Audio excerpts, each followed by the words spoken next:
Good morning. I want to talk to you this morning about something that I think is so essential. If you want to be the person that God has intended you to be, if you want to be in relationship with people that are healthy, and that is paying attention to your intention. Intention. What is it?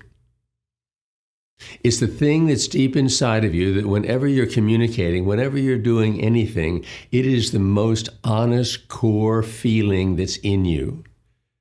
It's how you see the world. And yet it's so interesting to me that when we communicate with even ourselves, talk to ourselves, reflect on who we are, but more importantly, when we talk to each other, we think that if whatever we say is all that matters. If I don't like the person, I say, hey, how are you? I hope you're doing well.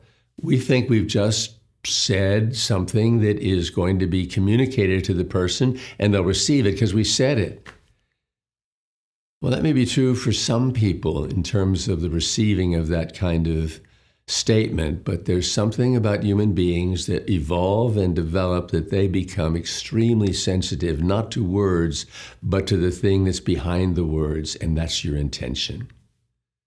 If you walk into a room and you're convinced that what you're there for is you want people to recognize you, you want them to know the things you've done, you want them to be caught up in some kind of respect for you, and you start talking about yourself, and you're thinking in your mind, I'm just talking about what I'm doing, but the intention is actually overriding your words in your brain, the way it works, and that intention is going to come out in your words. You know those people that don't realize it, but they talk unconsciously about what they've achieved or what they have or what they've done or the people they know that are important? And you can go to that person and you say, hey, do you realize you're always talking about the important people that you know? And you'd say, no, I don't. No, I don't.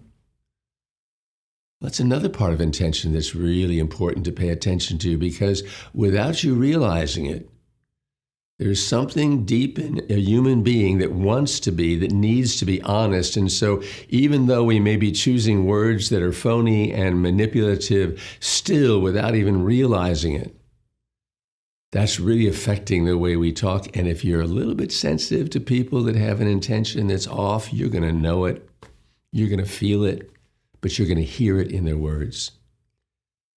So pay attention to your intention. What is it I want to do in this situation? What do I want a day to be like? When you wake up in the morning and you say, I got to get the most out of this day that I possibly can. If that's your intent, I want to get most of the things on my list done. That's all I have is my intention. You're going to be kind of a bulldozer through that day. But if your intention is to do that and to be connected to people and a life source for people, if that's the intention, people are going to be so blessed by you. Because that's the thing that's going to be communicated. Information's important, but nothing is as important as the flow of life that's in you, God-given life in you that can flow between you and another person. Without your intention that that's what you want to do, it's like you have a kink in the hose and life-giving water can't flow. So it is important to pay attention to your intention. And just ask God over and over again, help me to be the person you've called me to be. Help me to want to be that person. That's my intention. And then you're a true life giver.